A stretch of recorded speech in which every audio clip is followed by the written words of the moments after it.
நான் இன்னைக்கு செய்ய போறது மரவள்ளிக்கிழங்கு சிப்ஸ். ஃப்ரெஷ்ஷானது.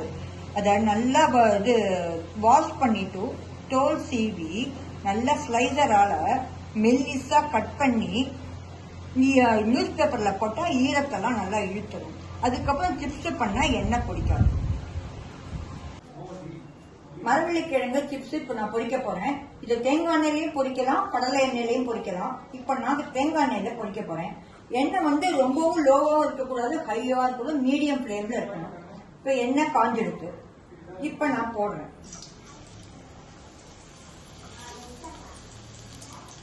நியூஸ் பேப்பர்ல போட்டதுனால ஈரத்தெல்லாம் இழுத்ததுனால சீக்கிரம் எண்ணெய் பிடிக்காது. சிப்ஸ்லயும் எண்ணெய் ஒட்டாது.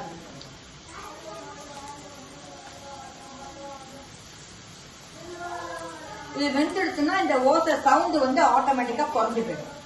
அது உங்களுக்கே தெரியும்.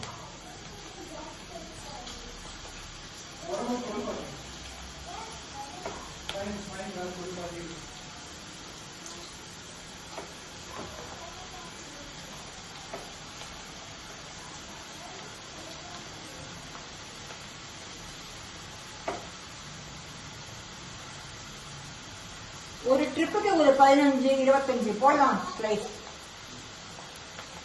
குட்டியா இருந்தா 30 போடலாம், பெருசா இருந்தா 20 போடலாம்.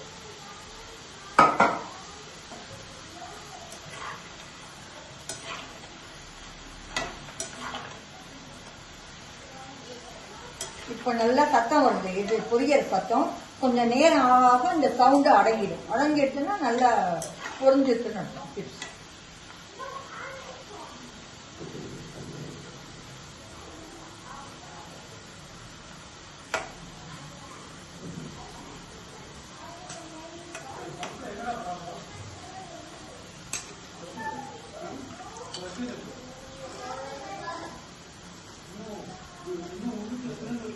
சவுண்ட் கொஞ்சம் கொஞ்சமா குறைஞ்சிடு.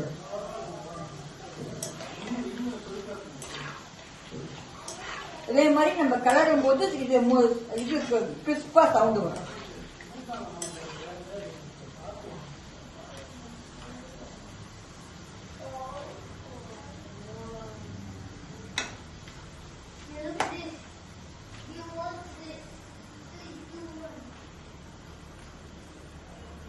இப்ப எடுத்துடலாம்.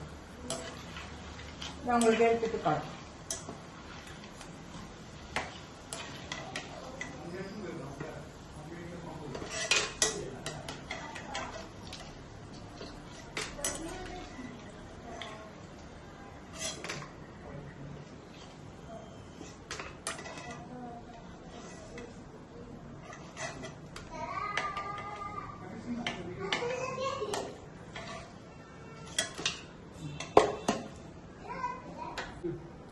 சிப்ஸ் பொரிச்சாச்சு. அதுல துளியூண்டு உப்பு தூவிட்டு நல்லா குளிக்க விட்டுருங்க. குளிக்க விட்ட உடனே உங்களுக்கு கிறிஸ்பா இருக்கும். பாருங்க. இதை நீங்க வீட்டில் செஞ்சு பாருங்க. ரொம்ப நல்லா இருக்கும். கமெண்ட் பண்ணுங்க. Thank you friends.